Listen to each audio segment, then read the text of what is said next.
అందరికి కూడా పేరు పేరున నమస్కారం తెలియజేస్తూ ఈరోజు ఆలేరు శాసనసభ్యులు అందరు చెప్తుంటారు ఆయన పేరు బీర్లైలయ్య అని, కానీ ఇప్పుడే పేరు మారిందని తెలిసింది.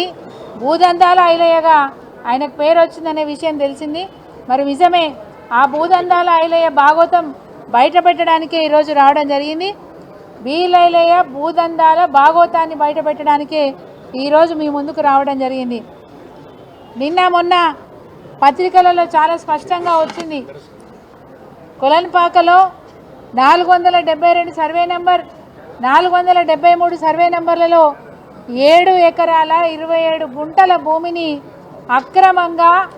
అక్రమంగా బెదిరించి, యజమానులను బెదిరించి 17 తారీఖు నాడు రిజిస్ట్రేషన్ చేసుకొని 19 తారీఖు నాడు నాలా పర్మిషన్లు తీసుకొని రాత్రికి రాత్రే అధికారులను బెదిరించి 20 తారీఖు నాడు, 21 తారీఖు నాడు, 23 తారీఖు నాడు 154 మంది పేరు మీద ప్లాట్లు రిజిస్ట్రేషన్ చేయడం జరిగింది. అది కూడా హెచ్ఎండిఏ పర్మిషన్ లేకుండా, డిటిసిపి లేఅవుట్ పర్మిషన్ లేకుండా ఎట్లా చేసిరో కూడా తెలియదు. రాత్రి ఫెన్సింగ్ వేసేసి తెల్లారే వరకల్లా 154 మంది పేరు మీద మరి రిజిస్ట్రేషన్లు జరిగినాయి. ఈ భూదందాల బీర్లైలయ్య పెద్ద పెద్ద మాటలు మాట్లాడిన మొన్న కేటీఆర్ గారి మీద. నీ స్థాయి ఎంత, నీ కథ ఎంత? భూదందాలు చేసుకునేటోని వీధి రౌడీలాగా ప్రవర్తించే మనిషివి నువ్వు. ఒక గ్లోబల్ నాయకుడు, ఒక ప్రపంచ ప్రఖ్యాతిగాంచిన నాయకుడు గురించి మాట్లాడతారా మీరు? ఏ ధైర్యంతో మాట్లాడుతున్నారు? నీ భాగవతం అంతా బయట పెడితే రోజొక ఎపిసోడ్ బయటకు వస్తుంది. ఎక్కడెక్కడ నువ్వు భూదందాలు చేసి ధనార్జనే లక్ష్యంగా ఎమ్మెల్యే అయిన తర్వాత మితిమీరిన నీ చర్యలు బయటపడతా ఉన్నాయి. ఇవాళ నీ పుణ్యమే కదా సబ్ రిజిస్ట్రార్ గారు సస్పెండ్ అయినరు. నీ పుణ్యమే. నువ్వు బెదిరిస్తే రాత్రికి రాత్రి రిజిస్ట్రేషన్లు చేసినందుకు వారు కూడా సస్పెండ్ అయినరు. ఇవన్నీ ఆధారాలు లేకుండా మాట్లాడతలేం. పక్కా సాక్ష్యాలతో వచ్చినాను. నీ భూదందాల భాగవతాన్ని బయటపడడానికి వచ్చినాం. బిడ్డ, నువ్వు కేటీఆర్ గురించి మాట్లాడతావా? ఏ ధైర్యంతో మాట్లాడుతున్నావు? ఏ స్థాయిలో ఉన్నా అని మర్చిపోయి మాట్లాడుతున్నావు? కేటీఆర్ గారి స్థాయికి నువ్వు తగ్గుతావా అని నేను అడుగుతా ఉన్నాను. గౌరవ కేటీఆర్ గారు ఈ హైదరాబాద్ని, తెలంగాణని ప్రపంచ స్థాయిలో నిలబెట్టడానికి ప్రయత్నం చేసినారు. శాతగాని మీరు యారుగుట్ట దేవాలయాన్ని కూడా ఈరోజు మరి భ్రష్టు పెట్టించే ప్రయత్నం చేస్తూ ఉన్నారు. ఆ ప్రఖ్యాతిని దిగజార్చే ప్రయత్నం చేస్తూ ఉన్నారు. మీరు కేటీఆర్ గారి గురించి మాట్లాడడం నిజంగా కూడా దురదృష్టకరం. ఈరోజు వారి దందాల గురించి చాలా స్పష్టంగా చెప్పడానికి ఆధారాలతో రావడం జరిగింది.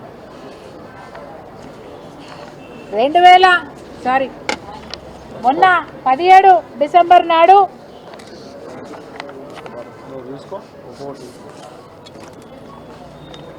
సేల్ డీడ్ ఇది. 17 డిసెంబర్ నాడు మరి రాజేంద్ర ప్రసాద్ శర్మ దగ్గర నుంచి చెల్లా అంజనీ ప్రసాద్ గారికి సేల్ డీడ్ జరిగినట్టుగా ఇగో ఇది డాక్యుమెంట్. ఈ సేల్ డీడ్ 17 డిసెంబర్ నాడు జరిగింది. దాని తదనంతరం 17 డిసెంబర్ నాడు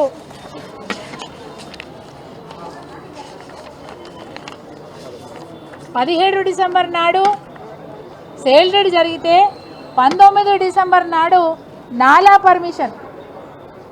పర్మిషన్ జరిగిన తర్వాత వరుసగా 20 తారీఖు నాడు రాత్రే ఫెన్సింగ్ వేసి, డిటిసిపి లేఅవుట్ పర్మిషన్ లేకుండా రాత్రే ఫెన్సింగ్ వేసి ఇదో 154 మందికి ప్లాట్లు రిజిస్ట్రేషన్ చేసినారు.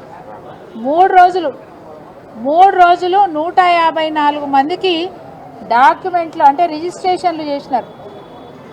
డిటిసిపి లేఅవుట్ లేకుండా చేసినారు. అటు అధికారులను బెదిరించి, తహసీల్దార్ని బెదిరించి, సబ్ రిజిస్ట్రార్ని బెదిరించి, సిఐ కొండలరావుని బెదిరించి, ఇందులో కొండలరావు ఇన్వాల్వ్మెంట్ కూడా ఉన్నది, సిఐ కొండలరావు ఇన్వాల్వ్మెంట్ కూడా ఉన్నది, సబ్ రిజిస్ట్రార్ ఇన్వాల్వ్మెంట్ కూడా ఉన్నది. అందుకే ఈరోజు డిఐజీ స్టాంప్స్ అండ్ రిజిస్ట్రార్ బాజాబ్తా యారుగుట్టకు వచ్చి ఇన్స్పెక్షన్ చేసి సబ్ రిజిస్ట్రార్ని సస్పెండ్ చేసినారు. అట్లాగే ఇంట్లో ఇన్వాల్వ్మెంట్ ఉన్న కొండలరావు గారు కూడా చర్యలు తీసుకోవాలని కోరుతా ఉన్నారు.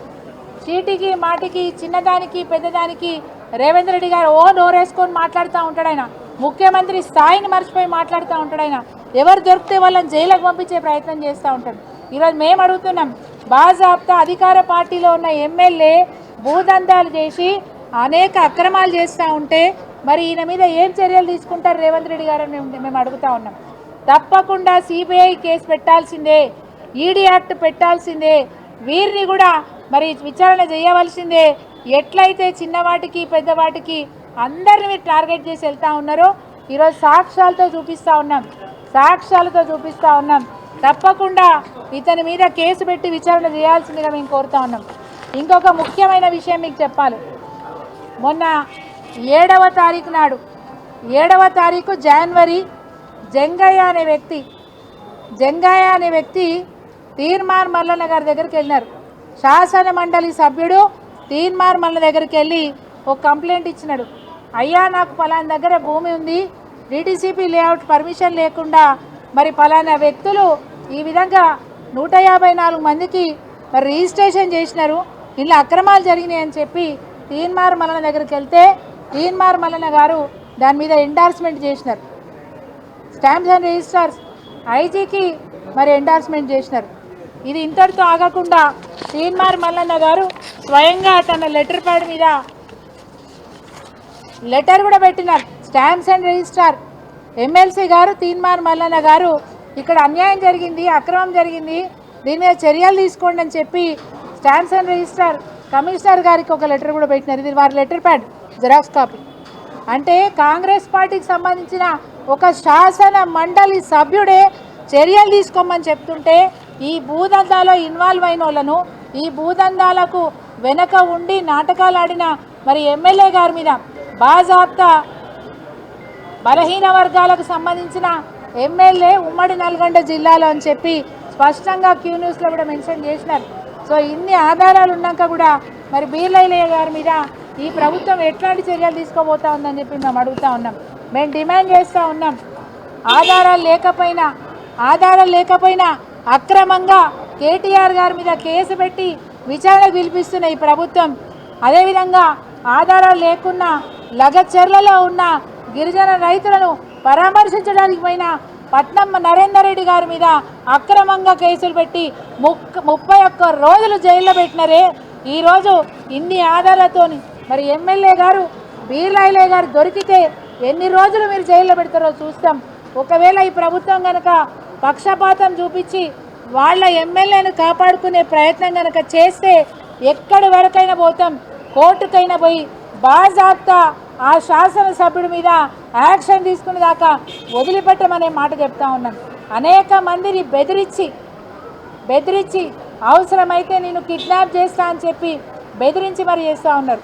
బీర్లైలయ్యతో పాటు ఆయన అనుచరులు కూడా.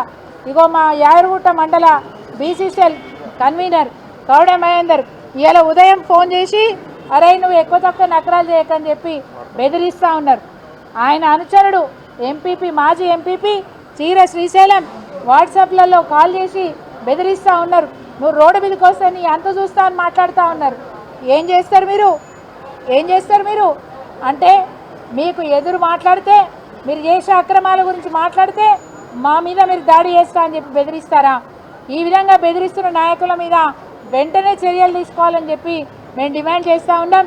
రేవంత్ రెడ్డి గారు మీరు గొంతెత్తి మాట్లాడడం, నేను గొప్ప మనిషిని అని చెప్పుకోవడం కాదు. ఇవాళ నీ ప్రభుత్వంలో పనిచేస్తున్న భూదందాల బీర్లైలయ్యను నువ్వేం చేస్తావో చూస్తాం. నిజంగా నీకు ఎంత నిజాయితీ ఉందో ఈ ఒక్క కేసులో బయటపడిపోతుంది నీ నిజాయితీ. మరి అతని మీద చర్యలు తీసుకునే వరకు ఊరుకునేది లేదని చెప్పి ఈ సందర్భంగా తెలియజేస్తా ఉన్నాం. జై తెలంగాణ.